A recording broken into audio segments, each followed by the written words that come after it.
We are really so pleased to have you here today for Tears That Taste of the Sea with Rachid Koraichi. It's so nice to unite during these challenging times, and your safety, health, and well-being has really been our priority. So we're really grateful to the October Gallery for working with us to transform this opportunity into a virtual event. The Aga Khan Museum UK Patron Circle encompasses a curated program of exhibition tours, talks, studio and collection visits, performances, fairs, and biennials for our patrons and friends alike, as well as a new public artistic program of residencies and co-commissions, all of which tap into the unique pulse of the UK as a global nexus for Islamic art, whilst also furthering the mission of the Aga Khan Museum.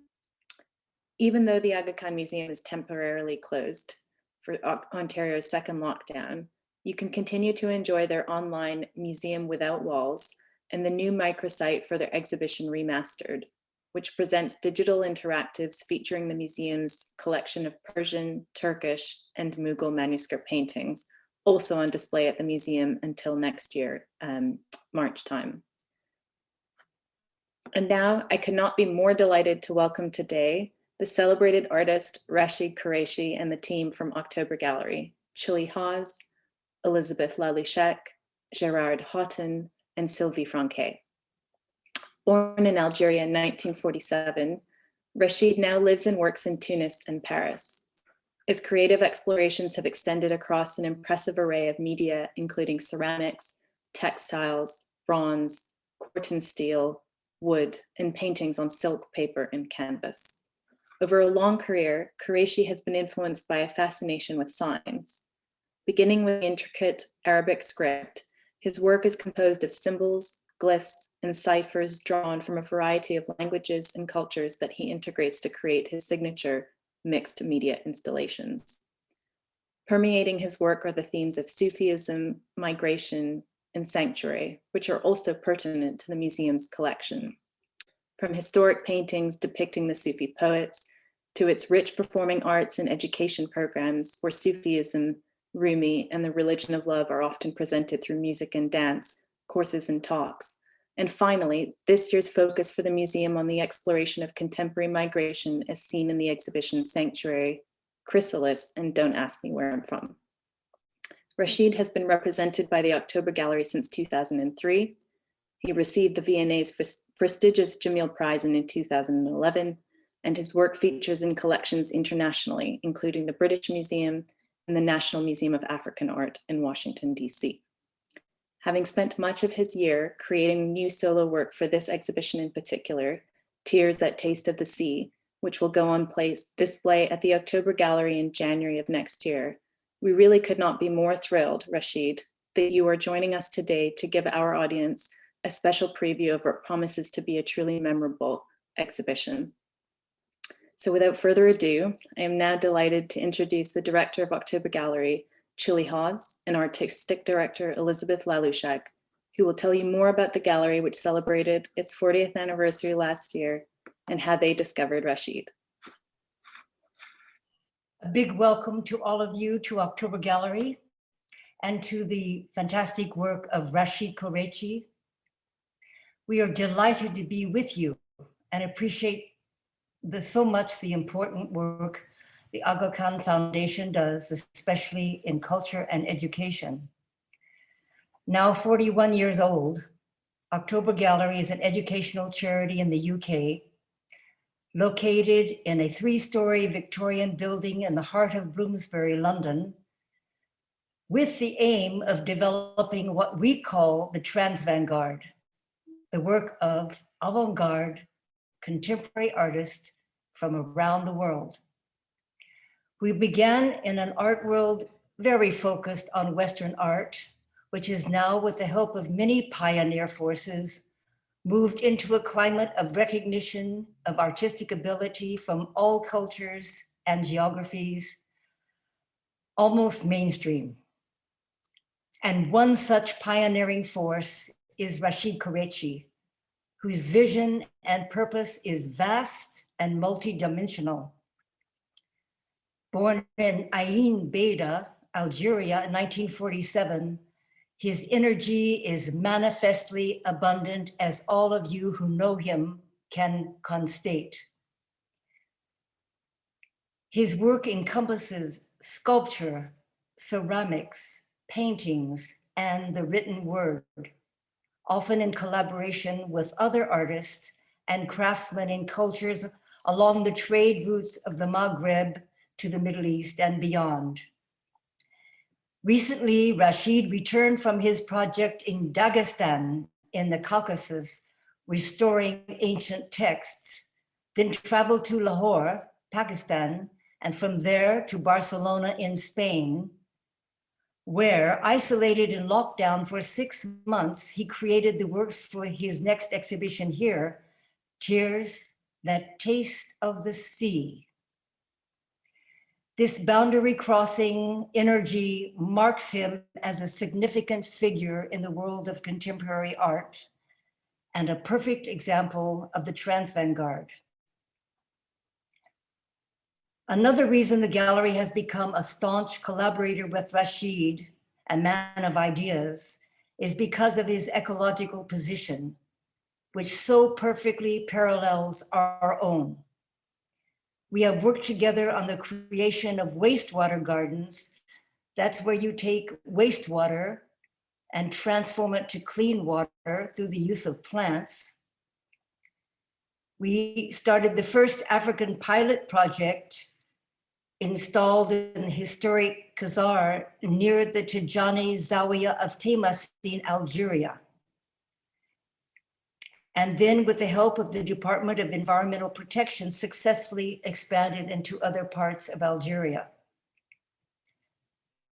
When I look at the work of the Aga Khan Foundation, I see that you create gardens everywhere, including your center in London. The gallery has its own oasis where people come to relax in the heart of the city. And I invite you to join me there. Should you wish to learn more about October Gallery, please see our publication, Dream No Small Dream, in which we chronicled our history. Thank you, Chile. I'm Elizabeth Lalushek, Artistic Director of October Gallery. The gallery has been working with significant artists from around the world, the trans-vanguard, for over 40 years. Rachid Koraichi is one of our major artists. On the 21st of January, we will be opening the exhibition, Tears That Taste of the Sea, an exhibition that Rachid worked on during lockdown in Barcelona, painting day and night, connected to the outside world only through a mobile telephone. The connection to Rachid came through a request from the British Museum in 2003, who were keen to view and acquire elements of the Path of Roses. We exchanged letters and brought the objects to London, which were later acquired by the British Museum. His first solo show at the gallery, Ancestral Memories, took place in 2005 as part of Africa 05. This was followed by a second solo show, Ecstatic Flow, in 2010. Rachid is an extraordinary artist, and we have been part of many amazing large-scale projects, such as the presentation of the entire Path of Roses at the Emirates Palace Abu Dhabi, or the vast installation of the 99 banners, the Invisible Masters, at the Haus der Kunst Munich. He won the prestigious Jamil Prize at the Victorian Albert Museum with 7 of these banners in 2011. His last exhibition of the gallery, Masters of Time, took place in the summer of 2018. The gallery produced 2 major books on the artist. Eternity is the Absence of Time, both in English and Arabic, and The Invisible Masters, both in English and French. Public collections of Rachid Koraichi include the British Museum, the Herbert F. Johnson Museum, New York, the National Gallery in Amman, the Guggenheim in Abu Dhabi, and the Kiranada Museum in New Delhi, India. My colleagues Jonathan Greed and Gerard Horton have produced a short film on the work of Rachid Koraichi and his forthcoming exhibition. This film will be presented now. Thank you.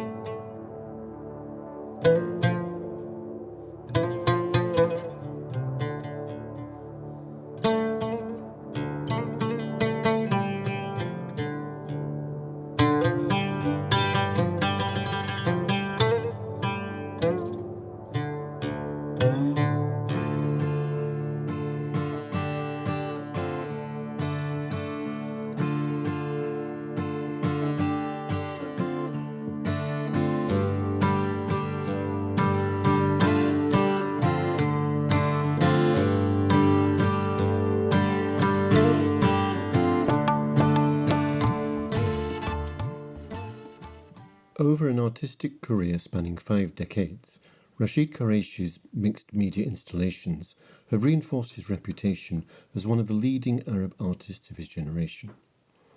His diverse practice has drawn widespread international acclaim, winning him major commissions and many prizes, including the prestigious Jamil Prize in 2011. Anchored in the Sufi mystical tradition in which he was raised, Koraichi's artwork reveals a fascination with symbols and signs of all kinds. The intricacies of Arabic script are overlain with emblems, glyphs, and ciphers, incorporated from other languages and cultures. Integrating the numerological insights of previous cultures with pictographic characters of his own devising, Koraichi arranges his personal alphabet of eloquent signs in fluid geometric designs that suggest the survival of a common language of visual signs, still comprehensible to all, that underscores our shared humanity.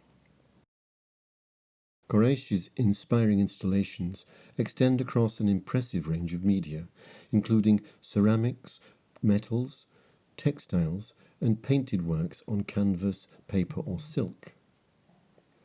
Large-scale projects can take many years to realize, with each distinct element often becoming a small-scale project in its own right. The Path of Roses installation took a whole decade to complete, executed in stages around the Mediterranean between 1995 and 2005. Path of Roses traces the physical and spiritual journeys undertaken by 2 Sufi masters, al-Rumi and Ibn Arabi, who, legend has it, met in Damascus in the 13th century.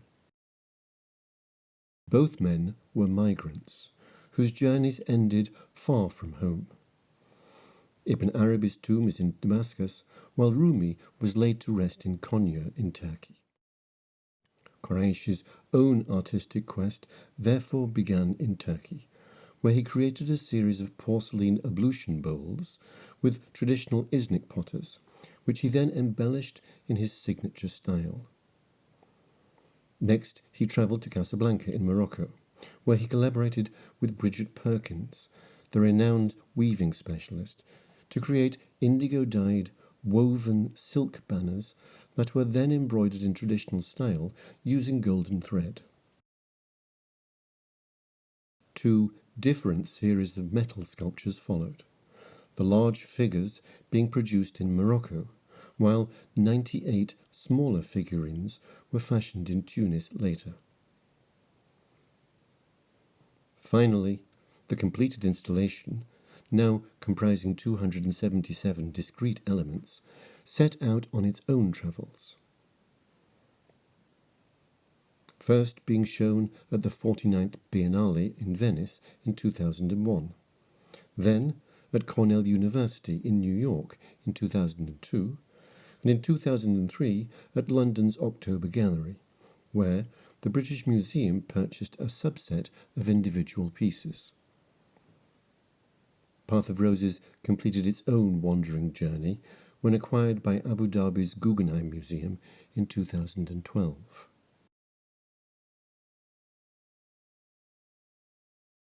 Koraichi's most recent undertaking, begun in 2018, is a long-term project to develop a cemetery in southern Tunisia for the countless migrants drowned in the Mediterranean while searching for a better life. The Garden of Africa is Koraichi's heartfelt response to news that bodies that were washing ashore were being buried in the local rubbish tip.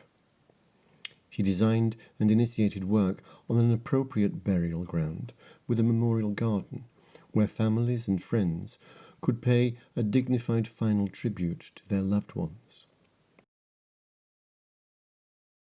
Jardin d'Afrique, an etching of the same name, becomes the focal point drawing together all 4 elements on display in the Tears That Taste of the Sea exhibition. Earlier, in January 2020, Koraichi had exhibited lithographs and large silk hangings at the historic Lahore Museum as part of the 2nd Lahore Biennale. The artist had earlier been surprised to learn that students at the prestigious National College of Art lacked essential hands-on experience because the college needed funds to buy basic materials. He offered to teach a workshop demonstrating his engraving practice and shipped all the necessary materials to Lahore in advance. During that workshop, Koraichi created the original etching entitled Jardin d'Afrique and oversaw the students' production of 70 additional prints. He donated 20 prints to the college and 20 more to the Biennale Foundation to help them both raise future development capital.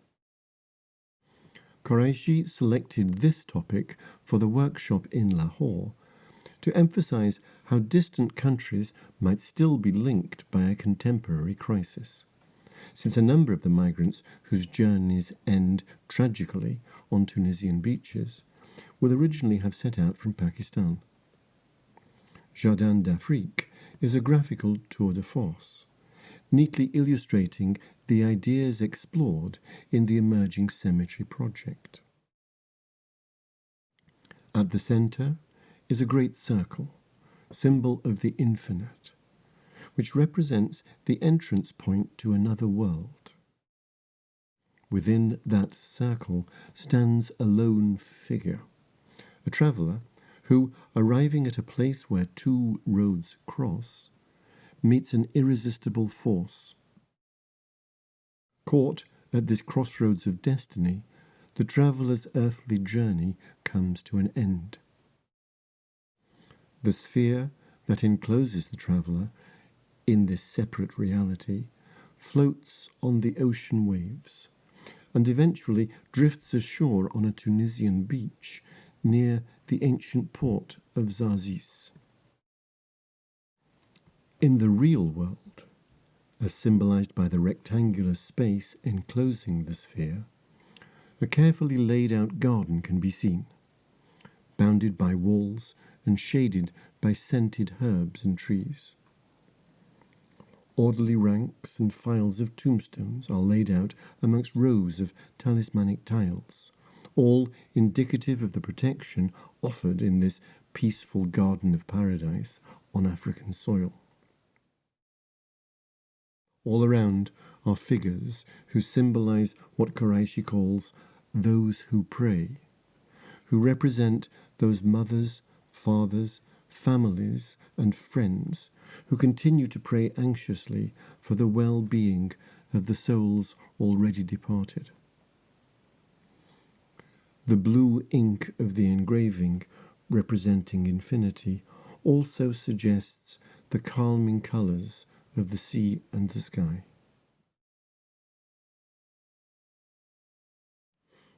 After Lahore, Koraichi travelled to Barcelona to create the new ceramic works for the Tears That Taste of the Sea exhibition at October Gallery. The 7 large ceramic jars, lacrymatoires bleus, are notionally based on the small glass vials found in ancient pharaonic burial chambers. Convinced that these were tear-gatherers, the Victorians made similar vessels to collect the tears shed in mourning the loss of a beloved partner. Koraichi conceived his series of 4-handled vessels as virtual repositories for the millions of uncollected tears shed today because of man's inhumanity to man. Reflecting on the unending wars of the present day and the stream of migrants forced to flee to escape one disaster after another, he transformed the fragile vials into robust vases more capable of holding the floods of bitter tears still being shed today. The signs that cover the outer surfaces symbolically recount the anguished stories contained within. Next, the 3 sets of 7 elaborately configured painted rectangles, handkerchiefs of hope, suggest handkerchiefs as mute witnesses that chronicle the history of emotions and passions experienced over the course of their owner's entire life. These intimate accessories are presented as existential records filled with hidden clues and secret signs that tell the now forgotten stories of joy, sorrow, and hope, permeating every fibre of the handkerchiefs like a lingering scent. Finally, the three open-work steel statues whose taut bodies sing with the vital energy of Koraichi's gestural script. These act as talismanic guardians of the peace and stability of the place.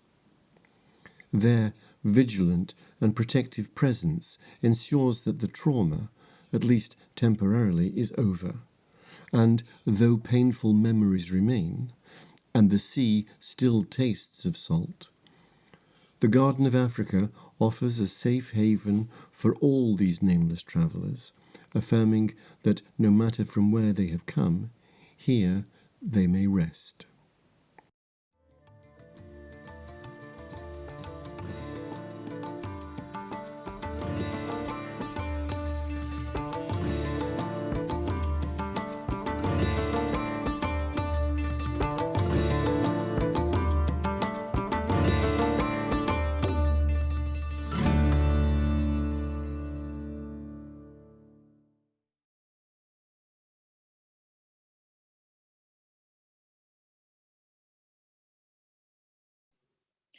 Thank you so much to October Gallery for producing this film, especially for us and for today's event. I actually think the insight we were able to get from the archival photographs and material we wouldn't have seen in the gallery was especially helpful for understanding Rachid's work more broadly, but also specifically the work he's created for this exhibition. So without further ado, I'm delighted to introduce you to the artist himself, Rachid Koraichi, zooming in from Paris, and we'll ask him to join us on his screen. And also to welcome again Gerard, Director of Special Projects at October Gallery, who will lead the conversation, and Sylvie Franquet, artist and translator who has worked with Rachid on many occasions and who will help to translate from French to English. Rachid, could you please turn on your screen? Wonderful, perfect. Oh, salut. Salut. Salut Rachid. Salut. Bravo pour le montage du film. Hein? I'd like to begin simply by, again, thanking the Icahn Foundation. I'd like to apologise if the film, which was a film, appeared to be rather clunky and rather jumpy. I think it's probably to do with the amount of bandwidth and so on that's being put out. But I don't want to dwell on that. I want to move straight on. And I have a few questions that I'd like to put to Rachid for you. We're going to try a binaural system where I give the question to Rachid, and then Sylvie is going to give the French to English translation. So we have quite a complex thing, and we'll just go forward. First, I want to ask Rachid to talk a little bit about his language of signs, but also perhaps I think one of the difficulties when one looks at Rachid's works is one fails to understand that there are works within works within works, that there are a whole series of nested series of installations and projects and greater projects. So I'm going to put that kind of question, see if I can put it into French, to Rachid and see what we get coming back. Donc, Rachid, je veux commencer en fait par parler de cet langage de signes, mais avant ça aussi peut-être de nous expliquer un peu sur les œuvres, les installations et les projets. Comment tous ces éléments s'entrelacent en fait? Moi, ça fait déjà depuis les années 90, ça dirait plus de 30 ans, que je me suis mis à faire des installations, parce que le tableau tout seul ou la gravure tout seul, pour moi, ne résout pas mon problème et tout mon questionnement sur la vie, sur le futur, sur les autres, sur l'environnement, à la fois humain, animal, végétal, etc. So Rachid is saying that since the 90s, he's been making installations because objects like ceramics, textiles, don't resolve his problem, the questions he has about life, about the human condition and things like that. Donc, pour moi, l'idée aussi de faire ces installations, c'est que le public circule toujours à l'intérieur de l'installation. Ce pas des installations fermées, mais ouvertes, que le public fasse aussi partie de cet ensemble d'objets, de tous les matériaux possibles, mais qui sont reliés au projet en lui-même, et ils font partie animée, vivante, au milieu des pièces. Okay, so it's very much Rachid is very much interested in the fact that the public can circulate his installation. So they walk among these objects of various kinds, and they circulate among them and are very much part of the work. Et donc, ça a été chaque fois une succession en fait d'installations. Moi, j'ai aussi la problématique comment je peux faire ces installations si je n'ai pas de l'argent. So he says it has been a succession of installations, and one of his problems is how can he make this huge installations with so many objects if he doesn't have money? Et c'est pour ça que mes installations, des fois, elles passent sur pratiquement 3 ans, 4 ans, 5 ans de travail. Parce qu'il faut que j'ai un peu d'argent, je vends des œuvres, je finance une partie, il n'y en a plus, je revends des œuvres et je finance, et ainsi de suite. Okay, so the way he goes about it is to make artworks that he sells in galleries and places, art fairs. And with the money of that, he does part of the next installation. So, and if the money runs out, he makes another series of artworks and so on. And it takes sometimes years to create these installations. Et je ne travaille jamais sur une installation à la fois. Je fais en parallèle 2 ou 3 ou jusqu'à 4 projets d'installation en même temps. Donc, okay, so he works usually at 3 or 4 installations at the same time. So he doesn't just do one installation, so he's a very busy man. Et de l'autre côté, mes installations, je les fais souvent je travaille physiquement et dans plein de pays différents. Ça peut être au Caire, Madrid, Barcelone, la Tunisie, le Michigan, Ann Arbor et ailleurs. Donc plein de pays. Pourquoi chaque fois des pays différents? Parce que je cherche les meilleurs des meilleurs artisans qui sont des grands maîtres avec qui je peux travailler en toute complicité et je vis la vie du pays. Okay. C'est très important. So something that is really important for him is that he makes his artworks, the objects, in various countries. And why? Because he wants to work with the master craftsmen of each country, and he wants to live the life that is lived in the country where these craftsmen are working. So he's very physically involved with it, but also with the craftsmen. It's very important to him. Okay, I'm going to jump in maybe there. Well, here we're talking, Rachid, we're talking about the invisible masters. And you were just saying that these installations are part of much larger projects. There are actually several different installations. I think the show we did, Ecstatic Flow, was part of the Invisible Masters project. The banners that hung in the Haus der Kunst, a completely different set of objects, was part of the Invisible Masters project. So there are these nested installations inside installations which make up these ever-increasing projects. But they also, and many of them, are part of, well, the Invisible Masters. I'd like you just to talk a little bit about that, and to talk about the 14 great Sufi masters and why you think that these are the kinds of messages really that need still to be put today. So to talk about those things. Donc Rachid, là on avait une image du grand projet, les maîtres invisibles. Ok. En fait, Ecstatic Flow, en fait, faisait partie de ce grand projet, que c'était une installation tout à fait différente. Et puis, au Haus de Kunst, il y avait ces banniers merveilleux. Ça, c'était les maîtres invisibles. Donc, le projet continue et continue. Et des fois, ce sont des projets qui sont spécifiques à un certain site. Et des fois, ce sont des projets qui, en fait, ce sont des projets nomades presque. Ils passent de galerie au musée, de galerie au musée comme ça. Donc, si vous pouvez en fait continuer sur ce... En fait, je ne mélange jamais des pièces d'un projet avec un autre. Chaque projet, donc tu sais très bien que depuis toujours, je travaille sur le chiffre 7. Donc, tous mes projets sont structurés. Tu parlais des maîtres invisibles. Les maîtres invisibles sont composés de 99 pièces. Vous allez me dire, où est le chiffre 7? En réalité, c'est 7 x 7, 49, plus 7 x 7, 2 x 49, ce qui fait 98, et puis une seule qui symbolise les 99 noms de Dieu en islam. Je laisse notre ami traduire peut-être.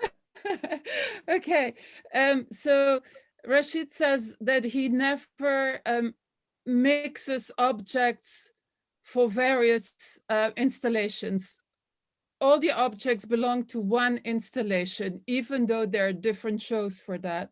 The number 7 is incredibly important for him. So when you mention Invisible Masters, then the number 7 is important, and the 49 Invisible Masters is 7 times 7, and then that adds up, and then times 2 is 98, plus 1 is 99, which is the 99 names of Allah.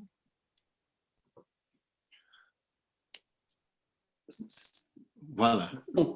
Rachid, yes. Voilà. Yes. This is, explain this image, Rachid. Si vous pouvez expliquer un peu cette image. Ben là, par exemple, cette image qui est intéressante, il y a justement parmi les 99 noms de Dieu qui sont inscrits dans les feuilles donc, de laurier. La main ouverte, symbole de paix. Ce n'est pas un point fermé, symbole de guerre et de violence. Et en même temps, l'islam, c'est 5 piliers. Ils sont l'acte de foi, la shahada, la prière, le jeûne, le don aux pauvres et éventuellement, si on peut, voyager à la Mecque. Donc, c'est les 5 piliers de l'islam et la main les représente parfaitement. Et ça clôt justement les 98, une qui est cette grande pièce, font plus de 3 mètres de hauteur. Donc, alors, il faut voir ça. Si je traduis. So here you see one of the 99 banners, which represents the hand. The hand is open, it's not a fist. The hand is the symbol of peace, but also it represents the 5 pillars of Islam, which is the Shahada, which is the... L'acte de foi, c'est une parole qu'on dit. So it's the Allah, writings of religion. It's the fasting in Ramadan. It's qu'est-ce qu'il y avait d'autre? Alors, la shahada, la prière, d'abord, deuxième, troisième, le Ramadan. Ramadan. Prière, don, offrande aux pauvres et aux autres. Et la dernière, le pèlerinage. And then the 5th is the pilgrimage, if one can do it. Right, I'm going to jump in here if I can. Rachid's volume is a bit strange at times, but we'll keep going. I want to move then from the Invisible Masters quickly and try to bring in and talk a little bit about the project you had, Rachid, at the Chateau Royal d'Amboise, which was, again, not one of the members of the Invisible Masters necessarily, but it was a site-specific installation which dealt with many similar themes, and I think was a rather wonderful way of bringing in this idea of the pilgrimage to Mecca and the inability of the people you were talking about to actually make that pilgrimage. So, Rachid, donc je veux changer des maîtres invisibles pendant un petit moment pour parler de l'installation au Château Royal d'Amboise. Parce que c'est Abdelkader, un des 14 grands maîtres que vous avez suivis. Mais le pèlerinage à Mecca fait une grande partie de cette installation que je trouve fantastique, qui est en fait spécifique sur un site en France. Est-ce que vous pouvez expliquer un peu de ça? Alors, ce projet est rentré vraiment dans l'héritage français comme monument très important. Le site, les gens ne peuvent pas oublier que d'abord que le château, c'est le château du roi François Ier, qui était un grand roi de France. Et en plus, Léonard de Vinci est enterré au château d'Amboise. Donc, ce qui fait que le projet que j'ai fait, que j'ai appelé Jardin d'Orient, parce que l'émir Abdelkader a filmé sa vie et ses jours en Orient aussi. Du coup, ça, c'est des gens, c'est en fait décolonisation. Ce qu'on voit d'ailleurs sur l'image, on le voit très bien, il y a l'oblique qui traverse, qui indique la direction de la Mecque, où vous avez les cyprès sur la gauche, qui sont 7 cyprès qui sont enterrés dans la terre et qui montent vers le ciel. Vous avez les bronzes de chaque nom de chacun des défunts qui s'inscrivent à la fois dans l'air, dans l'espace, et en même temps leur ombre tourne sur la pierre avec le soleil, elle tourne tout autour, symbolisant le fameux pèlerinage à la Mecque que eux, malheureusement, n'auront jamais pu faire. Okay. So this Château d'Amboise is a very important site in France. It's a castle of the King François Ier. Leonardo da Vinci is buried there as well. And then about 500 years later, a resistance fighter, Emir Abdelkader, and who was also a Sufi, was imprisoned there, and 21 members of his family died there. So what you see here is the tombs of the family. The diagonal line is the direction towards Mecca, and then the tombs have the shadow, so their shadow moves around as a kind of reference to the pilgrimage in Mecca, where they move around the Kaaba. Okay, I'm also, I have to keep one eye on the time, Rachid, and I want to keep moving forward. I think this is an absolutely wonderful installation, and I think it might even be the only site of pilgrimage in France for Muslims. And as you say, it's a point of reconciliation between Algeria and France, which continues to have difficult relationships. But I want to move on from this and take this opportunity to move to another cemetery, which is your most recent cemetery, which is the one that we're talking about in Tears That Tasted the Sea. And I know we don't have much time, but I want you to talk something about the origins of that project in Zarzis. Donc, je veux qu'on continue rapidement. On n'a pas beaucoup de temps, évidemment, malheureusement, mais je veux continuer à parler sur les thèmes de Zarzis, comment cet projet qui est actuel, comment ça a commencé et comment les éléments de ce projet entrent dans l'exposition actuelle. Oui. Alors, ce projet, en fait, je n'entendais pas réfléchi d'avant du tout. C'est ma fille aînée, Aïcha, de Londres, m'envoie un document en disant « Regarde, papa, les cadavres arrivent de la Libye vers Gergis. Il y a une forme d'autoroute marine, en fait un courant marin, qui rejette tous les cadavres sur les côtes de Gergis. » J'attends la traduction, non? Okay, it's in fact his daughter Aisha who told him that there was a sort of corridor between Libya and Zarzis that made that all the dead bodies of people who drowned at sea, immigrants who died at sea, sort of beached up basically in Zarzis, which is in Tunisia. Et donc, il y a eu des problèmes très particuliers qui se sont posés. Donc, la ville est assez petite, la mairie est très particulière, pour ne pas dire plus que ça, où les gens ont décidé qu'ils n'enterrent pas les non-musulmans dans le cimetière. Et donc, du coup, les cadavres sont ramassés dans un camion poubelle et ils sont rejetés dans la décharge publique avec les chiens qui mangent le soir les cadavres. C'est très grave.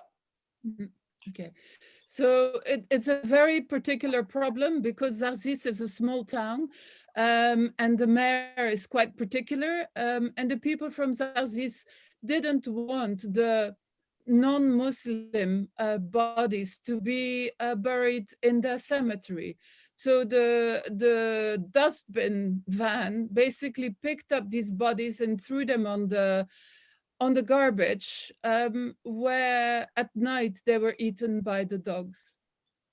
Et dans la décharge, quand j'ai appelé ma fille, du coup, Aïcha, prends un billet d'avion, on se retrouve à Tunis et on reprend un deuxième avion, on va à Jargis voir physiquement qu'est-ce qui se passe.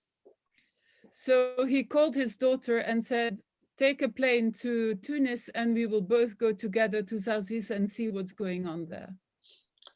On découvre que cette décharge, il y a au moins 900 cadavres dedans.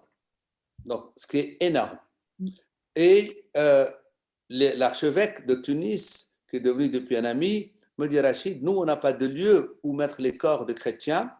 Vous me direz comment on sait que les corps de chrétiens ou de musulmans, simplement parce que les gens sont allés à une forme d'outrance énorme, d'enlever les pantalons des cadavres, pour voir s'ils sont circoncis ou pas circoncis.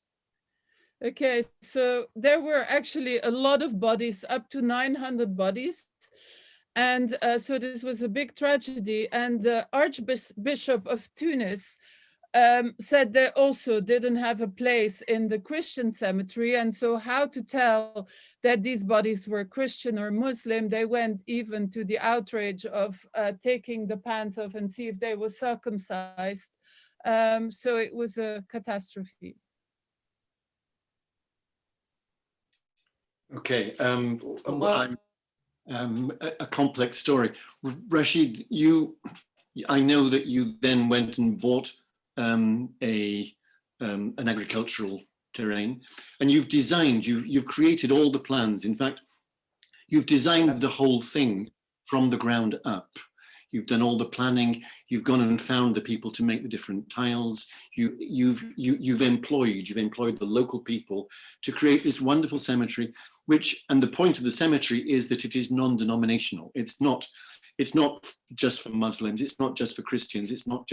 It goes across the board. And this really, I suppose, comes back to this whole idea that you have throughout all your work, this idea of tolerance, this idea of we are not separate beings. We're all, in fact, connected. And I'd like you just maybe almost, it's hard to cut you off, but please talk about that a little bit. Donc, je dis simplement, Rachid, que la cimetière là est très œcuménique, en fait, que c'est pas des musulmans. Et en fait, ça c'est un thème qui court à travers toutes vos installations, où et très facilement, on peut dire que ça, c'est de la tolérance, que vous parlez toujours de la tolérance. Et qu'on n'est pas chrétienne, musulmane, juif, on n'est pas en fait différente. Tout le monde sont la même chose. Hein?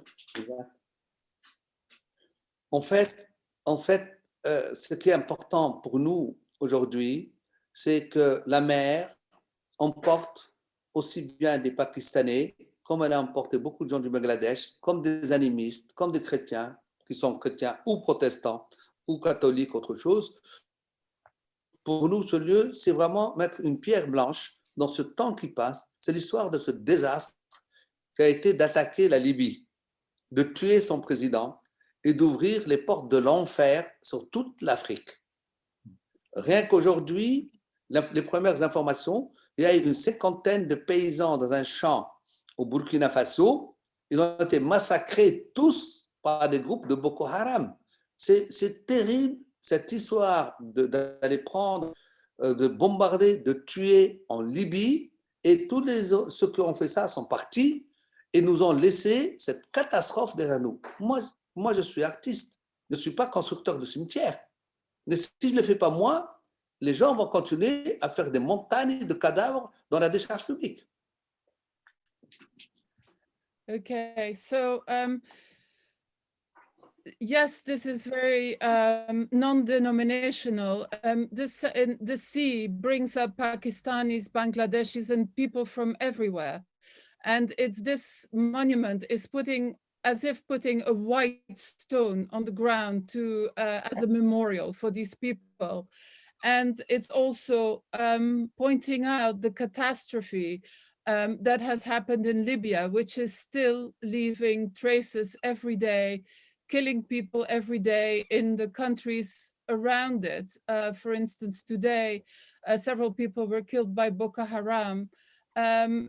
Just farmers were killed by Boko Haram, and every day people are killed because of what happened in Libya.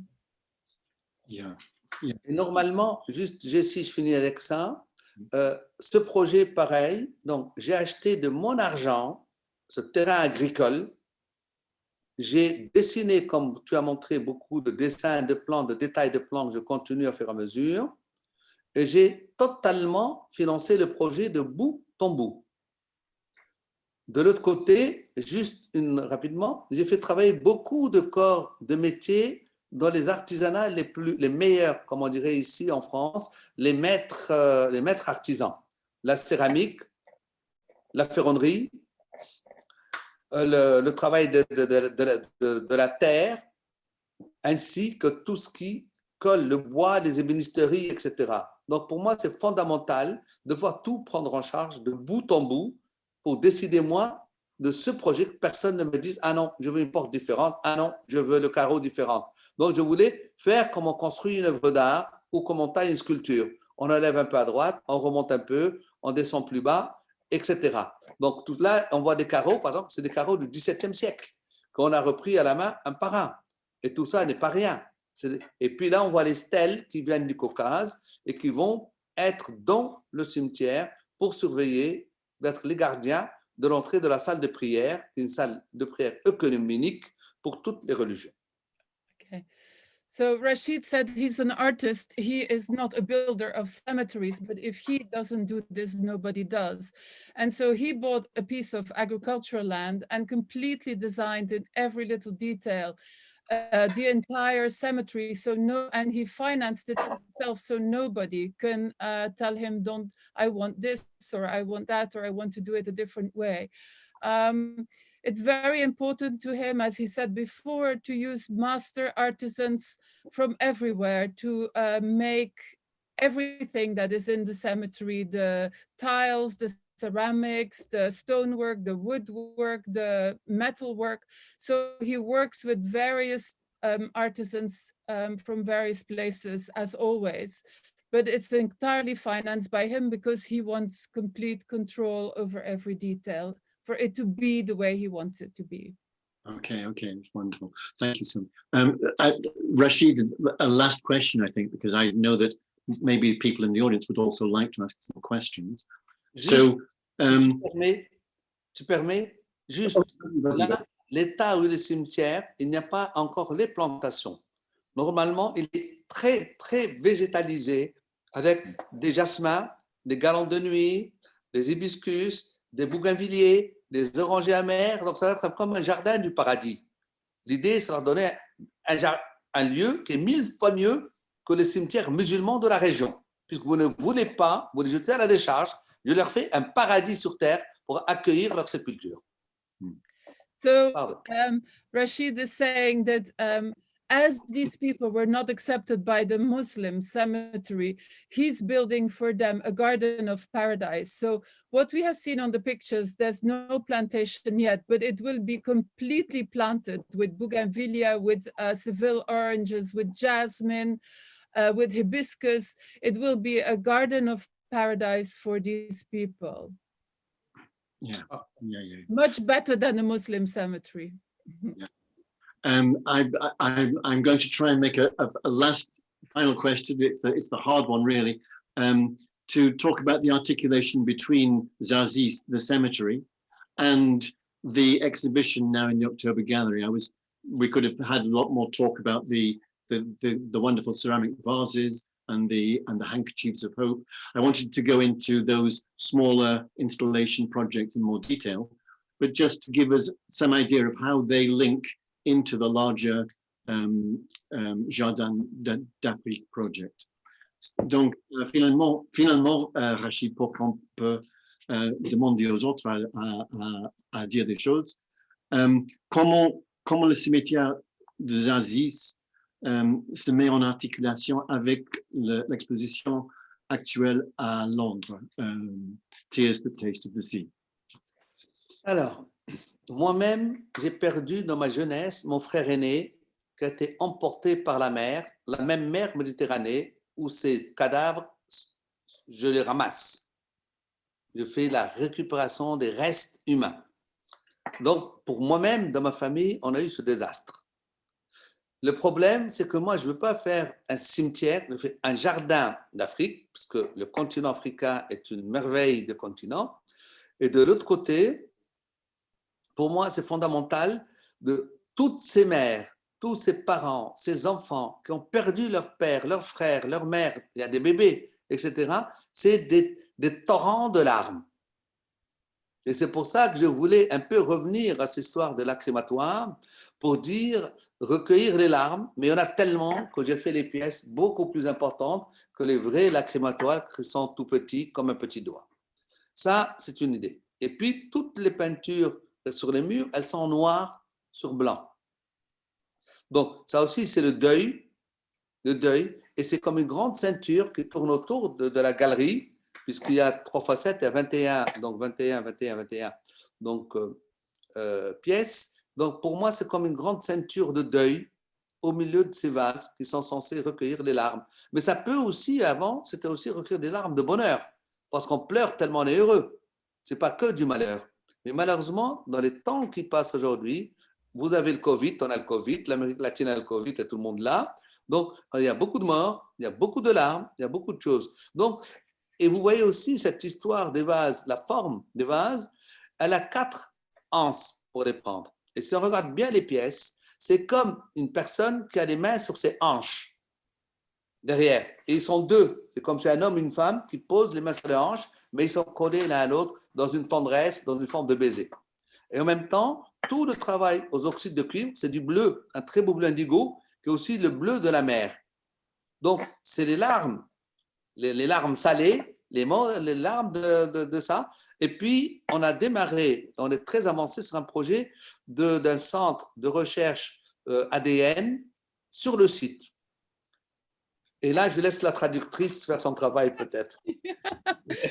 Okay, so Rachid started by saying that sadly he lost long time ago his older brother to the Mediterranean. So he has had this disaster of losing a person in the family to the sea. He's not building a cemetery, but he's building a garden. And he says, all these people who died in the sea, they had parents, they had mothers, fathers, sisters, siblings.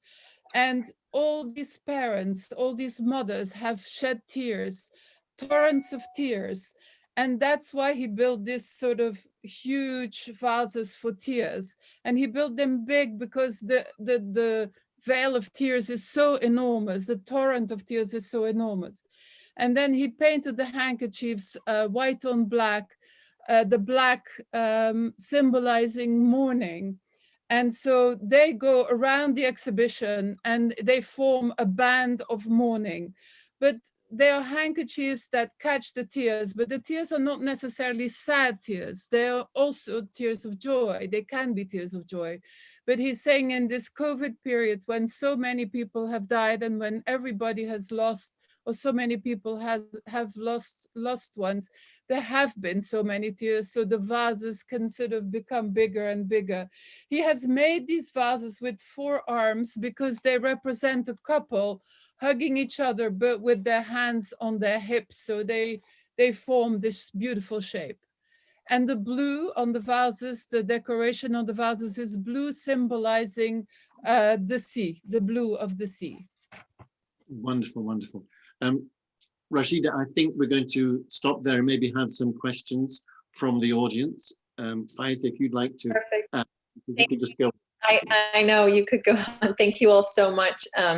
I know the audience has appreciated the conversation. There have been a number of comments about how insightful it has been, and how much they admire the humanitarian aspect of Rachid's work, and really the promotion of artisan masters through him and his place.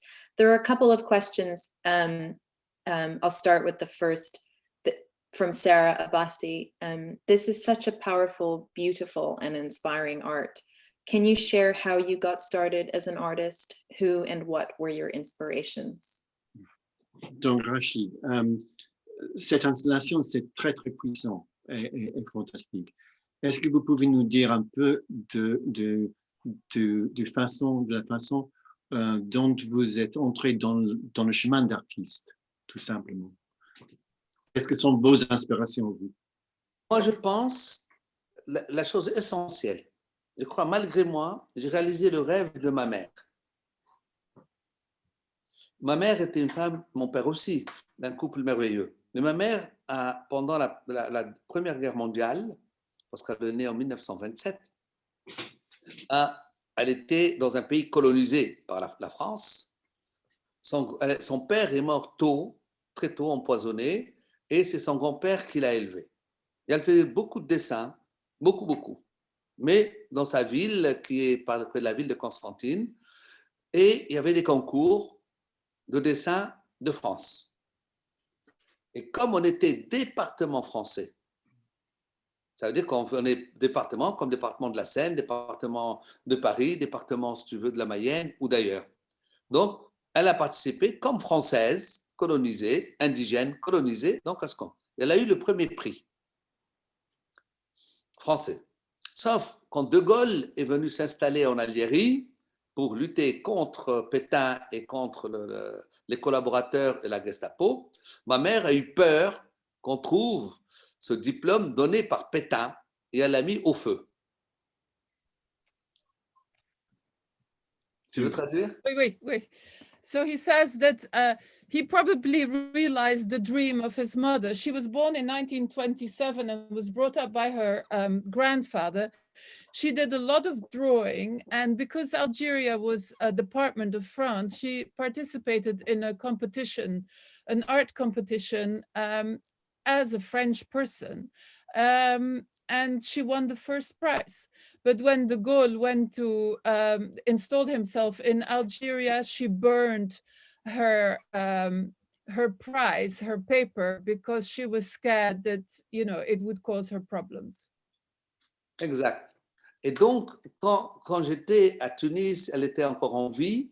Quand je peignais sur un grand chevalet, régulièrement, je la surprends derrière moi, en train de voir ce que je suis en train de faire, alors qu'en même temps, elle était en train de faire la cuisine.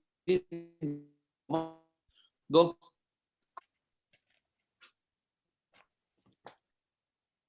Sylvie, can we go a little bit? Yeah. So Rachid said that he started painting in Tunisia, and he noticed that his mother was even though she was cooking in the kitchen, was watching him behind his shoulder. Ça va? Oui. Et dans son regard, je voyais vraiment le bonheur, le grand bonheur que son fils réalise ce qu'elle aurait tellement souhaité faire dans sa vie. Et ça, c'est un lien indéfectible. Mm-hmm. So he said that, you know, in her face, he saw such extreme happiness, that the happiness that her son was realizing her dream. And that was something incredibly strong and powerful for him. There are a couple of questions that I might... continue? Il y a d'autres questions, je crois. Oui. Faisal, let's ask more. We can find more later. There are a couple of questions I might group together. Where, from Al-Kabakri, where does the artist derive his symbols from apart from Arabic calligraphy? And from Jonathan Greet, hello Rachid. The figures that run through your works, the prayers in the case of tears that taste of the sea, when you create them, do you have particular individuals, characters, or archetypes in mind that you base them upon? Is there particular codes or meanings within their form? Donc, Rachid, maintenant deux questions liées sur les signes. Oui. Le premier, c'est à part la calligraphie arabique, d'où sont les autres signes trouvés, accueillis? Et une autre question, en fait, c'est quand vous êtes en train de faire ces signes qui, en fait, symbolisent des êtres, des esprits, des formes d'énergie, mettons, des figures, est-ce que là-dedans aussi, il y a des éléments précis qui ont des significations précises, donc qui mettent que vous pouvez voir que ça c'est par exemple, ça c'est Rumi ou ça c'est Ibn Arabi ou que les figures ont des significations particulières. En fait, je crois que j'ai choisi ma manière de travailler comme une forme de résistance aussi à la colonisation. Puisque pour nous, on était des petits Français, on chantait la Marseillaise, etc. Et donc, pour moi, qui ai une formation classique, aussi bien à l'école des Beaux-Arts d'Alger qu'aux Arts Déco à Paris ou aux Beaux-Arts à Paris, etc. Pour moi, la peinture de chevalet ne fait pas partie de notre référentiel, de notre culture. Jamais ça n'a fait partie de notre référentiel culturel. Donc, par contre, personne ne nous a jamais dit un jour, il faut descendre au fin fond du Sahara, à la frontière du Niger, du Mali, etc., du fin fond de la Libye et autre chose, voir les millions, je dis pas des millions, pas des milliers, des millions, de dessins, de gravures rupestres extraordinaires et qui ont des hauteurs de 5 mètres, 6 mètres de haut, il y a des girafes, mais hallucinantes. Et tout ça, c'est des pièces faites 50 000 ans avant Jésus-Christ. Pour moi, mes grands maîtres, c'est ceux-là d'abord. Je laisse sa traduction peut-être. Okay. He says his work is, in the first place, a form of resistance against the colonization. He received the classic formation in the École des Beaux-Arts in Alger and then in Paris, but he says the painting on an easel is not part of his tradition, of their tradition. When you go to the edges of the desert towards Niger, everywhere, actually down in the Sahara, there are amazing rock paintings and rock carvings from 5000 BC or even much earlier. And sometimes they're giraffes 3 or 4 meters high. They're amazing paintings. And he says these are the masters for him. Et le travail, je sais qu'il y a dans la traduction entre l'anglais et le français un truc qui ne colle pas. Moi, je dis toujours, je n'ai jamais fait de calligraphie.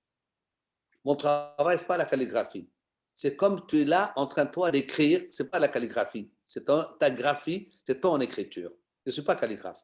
La calligraphie dans le monde arabe ou musulman, elle a des règles très strictes de géométrie, de hauteur, de longueur, etc. Ça, je ne sais pas faire. C'est ma graphie. Et ce que je mêle, par contre, le texte, pour nous, je ne mets jamais de texte coranique, hein, ça, jamais, jamais. Mais c'est des textes soufis, des textes mystiques, des textes d'accompagnement de personnes qui ont vécu sur des siècles tellement différents, mais qui nous ont tracé la voie de la paix, la voie de l'humanité, la voie du partage. Et il faut que cette voie reste encore présente pour nous permettre d'être dans une forme d'amour, de sérénité et d'amour des autres. Okay.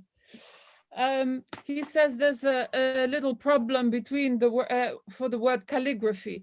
In English, we have calligraphy, but in the Arab context, it's a completely different thing. It's something that has very strict rules, has very geometrical rules, and he doesn't know how to do that. What he does is writing, and he doesn't write Quranic texts, but he writes Sufi texts from various eras, various moments in time. But the thing they have in common is they all talk about peace, about tolerance, about humanity, about sharing, and above all, about love. I think that's a wonderful note to end on, Rachid, unless you had a final comment to share. Gerard, I don't know if you would like to ask him. Oui, à cause de notre temps qui est en train de disparaître. Oui, Faiz dit beaucoup de remerciements d'abord. Si vous avez une dernière pensée à nous donner, peut-être courte, et puis on va finir. Écoute, moi je pense la pensée que je trouve, d'abord, moi je trouve que c'est merveilleux de faire cette rencontre autour de la Fondation Aga Khan. Parce que longtemps, je sais que cette famille a longtemps financé la restauration de lieux de culte. Elle a restauré des logements, je pense à celle de Gourna, de Hassan Fethi. Ils ont fait un travail sur la Médina de Tunis, dans plein de lieux. Ils font un peu indirectement, à une autre échelle naturellement financière, que ce que je fais. Okay. Moi, quand j'ai restauré la maison de Tunis du 9e, 12e siècle, qui allait être passée sous le bulldozer, elle vit aujourd'hui, elle renaît, elle va vivre encore des siècles. Okay. Quand je refais le travail de restauration du mausolée de mon ancêtre, qui vient de la Mecque au 7e siècle, ce n'est pas l'État algérien qui le fait, c'est moi qui le fais. Je fais aussi un projet qui protège. Et la Fondation Aga Khan, de tout temps, a protégé, a tout fait pour que cette mémoire ne disparaisse pas. Je pense qu'on est dans une forme de logique, la même logique. La mienne a petits moyens, la leur est importante et planétaire. Et je les remercie beaucoup, beaucoup, beaucoup pour ça. He's very, very happy to do this all together with the Aga Khan Foundation. He admires them very much and he feels there's a similar logic. He does it on a small scale. They do it on a much, much larger kind of global scale, but he loves the projects that they have done in various places in the Gourna Hassan Fathi village and other places where they have restored cult places. It's very important to keep this memory going. He much admires the work and he thanks them very much. Well, the feeling is mutual and we're in great admiration of you and everything that you have done, Rachid. Thank you all so much. Thank you to Rachid. Thank you to the October Gallery, Gerard, Sylvie, Chili, and Elizabeth. It's been wonderful to do this together. And just a couple of parting comments from the audience. From Farnaz, such a fantastic integration of Sufism, art, and humanitarian mindset, inspirational. And from Francesca Leone, the relevance and empathy of Rachid's work is extraordinary. I just want to thank him for commenting on the present in such powerful and deeply human way. I look forward to the exhibition. So thank you to everyone. We hope you visit the exhibition. We will circulate the recording of the talk in due course. Thank you for your continued support of the Aga Khan Museum in this challenging year. We're truly grateful. Rachid, beaucoup de remerciements. On va traduire certains échanges et on va vous les envoyer. Les gens disent que quelle inspiration en fait, tout simplement. Thank you all. Thank you all. Thank you.